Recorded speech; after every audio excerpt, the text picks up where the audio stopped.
my friends. I'm going to do another pour today, similar to this one that I did last week. And I'm not sure what to call it because I changed the plan midway through the video. I just kind of drizzled the colors on and then tilted them like crazy, and I have to say I'm loving it. This is the dried result. I have put several coats of varnish on it, and I really like it. I mean, look at this area here. I think it's so interesting. I really like it, and I haven't gotten excited about fluid art in a while, so I'm pleased with that. So I have leftovers, these same colors, and I'm going to try it again, but this time I'm going to use a red background, thinking that could be exciting as well. So let me get to that in a minute here, but first, for fun, let me show you my latest embellishment. Some of you may have seen this on Facebook, but here it is. I think the whole thing's in the picture there. So you may have seen this video where I kind of painted the Mona Lisa, demonstrating these nice little brushes. And then I poured the background. I didn't make a video of it, but I taped off this area and poured this abstract. Oh, and I poured the floor as well with to make it look kind of marble-like. And then I let that dry completely, and then I painted everything else.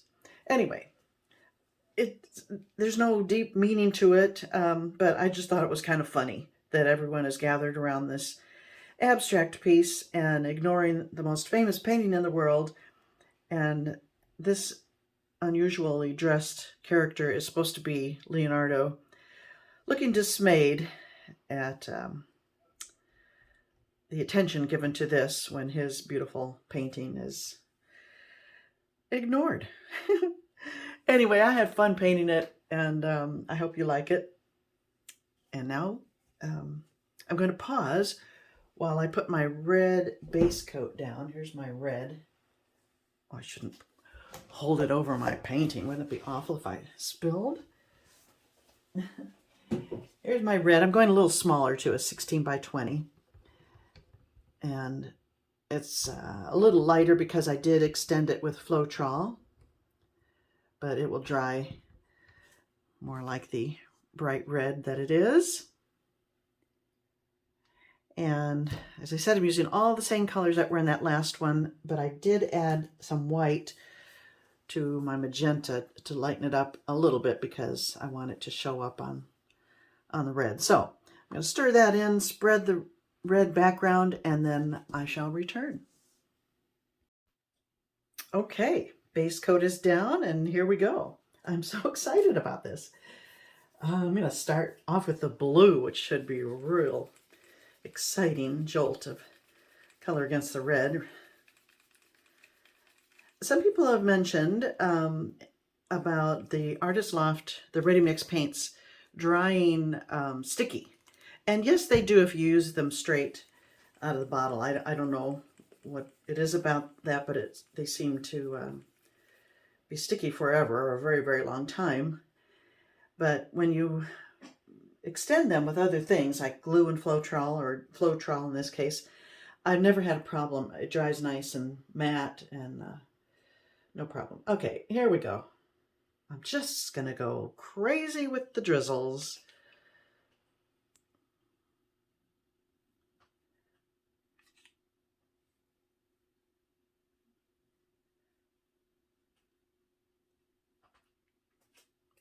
Isn't that fun already?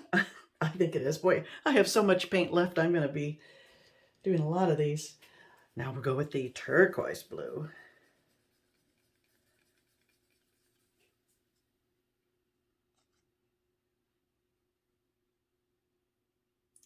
And I think that area that I liked so much when I showed you the close-up of the black background one was where it was really a big clump of drizzle, I think. So I'm not going to worry about any ugly areas and just go for it. Even something like that is okay. It might tilt off or it might stretch out and be interesting. I may not tilt it at all. I rather like the way it looks right now. A little silver.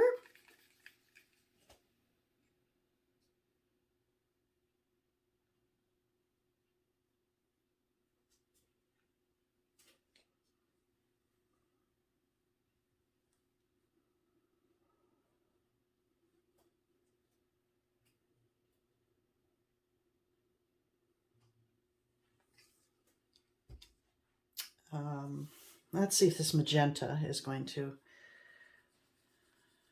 show up, how that's going to look on the... I haven't stirred it very well. I forgot to do that. Let me do that off to the side here. It's a little thicker because I added just the straight white to it, but it's okay. Here we go. It's showing up.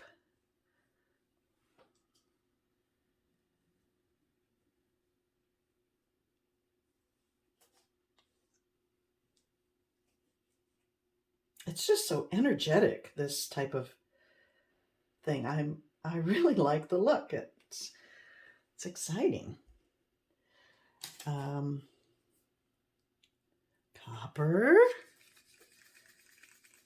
That should be fun on here.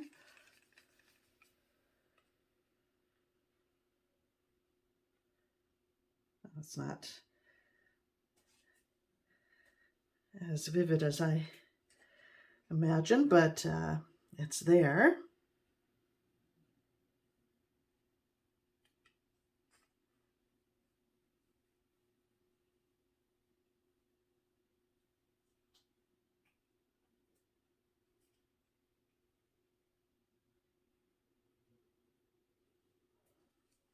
And metallic cobalt.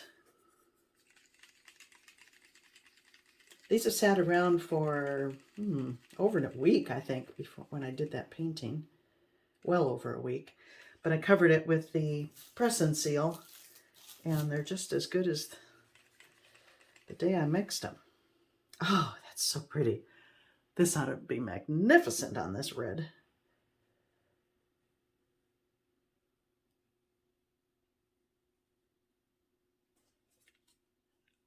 I'm liking this just the way it is. Should I tilt it? I have so much paint I could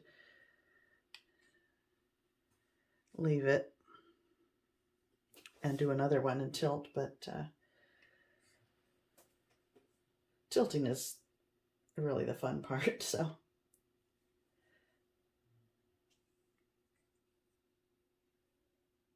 I'm going to tilt it. I'm going to tilt it, and maybe I'll do another one off camera, just like this, that I leave, and I'll show you a picture at the end, because it's kind of fun, just the way it is, I think. But I'm going to tilt it, because I said I would.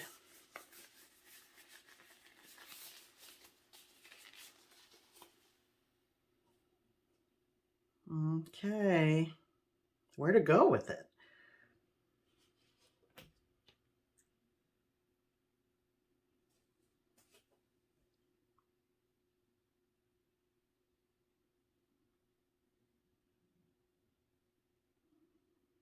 I hate to lose any of it, but if I want to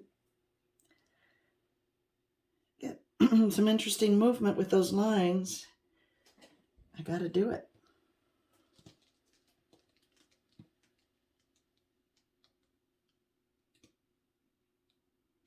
And I do like it.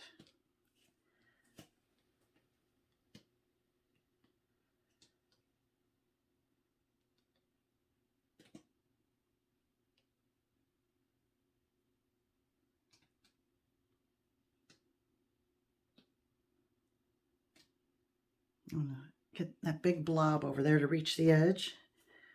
There we go. Good, good.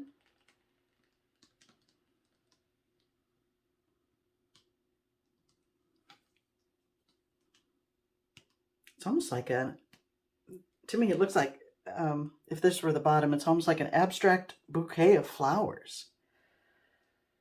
I know, I've got a crazy imagination.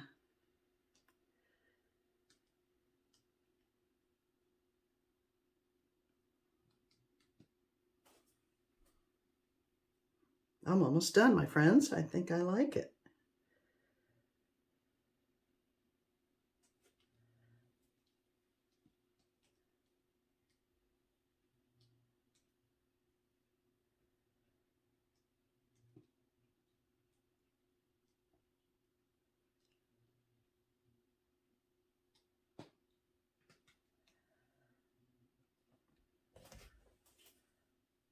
I do. I do like it. Let me bring you in for a closer peek. Always wear gloves using these paints because they really will stain your hands for a very long time if you don't. All right, let me bring you in.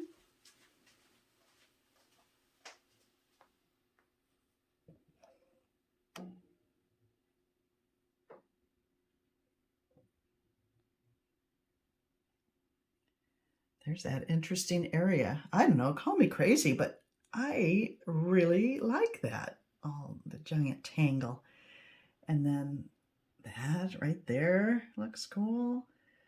And these squiggly lines over here, overlapping, and some thinner than others.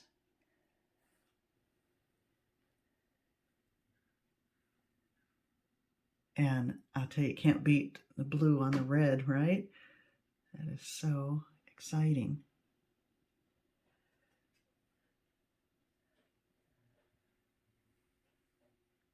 I like it. Looks kind of orange through my camera here, but in person, it's very red, just like I hoped it would be. And I think I will do one more, and I'll just leave it, and I'll put them side by side, and you can tell me which you prefer. Thank you for watching, my friends. See you next time.